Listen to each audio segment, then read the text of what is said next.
हम लोग यहाँ पे ब्रेक इवन पॉइंट का थोड़ा सा रिवीजन कर लेते हैं इस चैप्टर का, ब्रेक इवन पॉइंट और कॉस्ट वॉल्यूम प्रॉफिट एनालिसिस।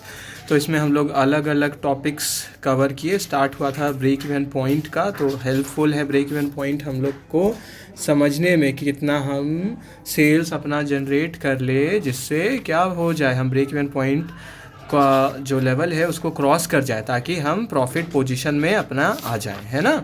तो ये हम लोग फर्स्ट स्टार्ट किए ब्रेक इवन पॉइंट से। तो उसमें हम लोग फिर अलग अलग देखे, इसमें अजम्पशंस देखे, क्या अजम्पशंस है, एडवांटेजेस क्या है, यूटिलिटी देखे, ब्रेक इवन एनालिसिस का यूटिलिटी, फिर लिमिटेशंस को कवर किए, है ना। फिर कंप्यूटेशन और बीईपी देखे, मतलब अलग अलग जो मेथड है। तो हम लोग इसमें दो मेथड देखे हैं ना, एक फार्मूला या अलजेब्रिक मेथड जो है, और दूसरा हम लोग ब्रेक इवन चार्ट, है ना, जो चार्ट का अप्रोच या मेथड देखे।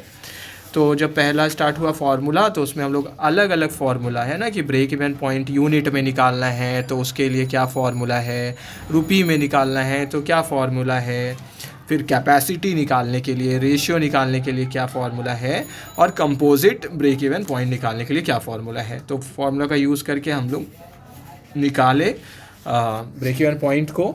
तो इसमें देखिए एक सिंपल में हम लोग समझते हैं। देखिए क्या होता है, कंट्रीब्यूशन का जैसे यूज़ आ रहा है, तो पहले क्या आता है हम लोग का, सेल्स आता है ना। सेल्स माइनस वेरिएबल कॉस्ट करते हैं, मार्जिनल कॉस्टिंग में समझ चुके हैं। सेल्स माइनस वेरिएबल कॉस्ट करते हैं तो क्या आता है हमारा, कंट्रीब्यूशन आ जाता है।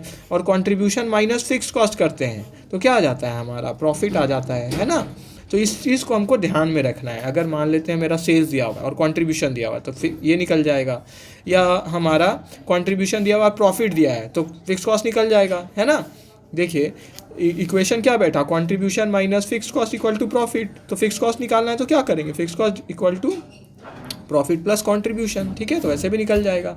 तो हेल्प करता है ये जो छोटा सा हमारा फॉर्मूला है, ठीक है। Sales minus variable cost equal to contribution, और contribution minus fix cost equal to profit, ठीक है।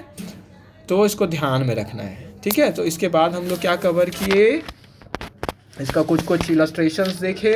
फिर हम लोग गए प्रॉफिट वॉल्यूम रेशियो में। तो पीवी रेशियो का भी अलग अलग फॉर्मूला का यूज़ करके हम लोग पीवी रेशियो निकाल लेते हैं, है ना। Even changes in profit divided by changes in sales into 100 भी करके। फिर कंपोजिट पीवी रेशियो भी हम लोग देखे। फिर उसका इलस्ट्रेशंस भी हम लोग देखे, है ना। तो इलस्ट्रेशंस भी हुआ। फिर हम लोग कवर किए मार्जिन ऑफ सेफ्टी को, जो कि क्या होता है, ब्रेक इवन पॉइंट से जब ज़्यादा हो जाता है। और प्रॉफिट वॉल्यूम रेशियो में क्या होता है, कंट्रीब्यूशन डिवाइडेड बाय सेल्स। और इसमें क्या है, मार्जिन ऑफ सेफ्टी में कितना एक्सेस चले गए हम ब्रेक इवन पॉइंट से, उसके ऊपर चले गए। तो इसका भी अलग अलग फार्मूला है जिसको हम लोग यूज़ कर सकते हैं।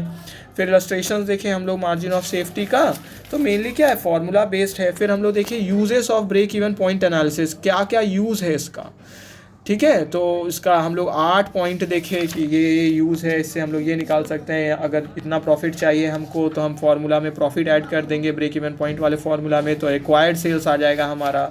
और सिर्फ एडिशनल हमको प्रॉफिट चाहिए तो एडिशनल जितना मेरा है एडिशनल, ठीक है, उसको ऊपर लिख के additional profit divided by contribution per unit करके उसको निकाल सकते हैं हम। तो अलग अलग फार्मूला और उसको हम लोग अप्लाई करना देखे।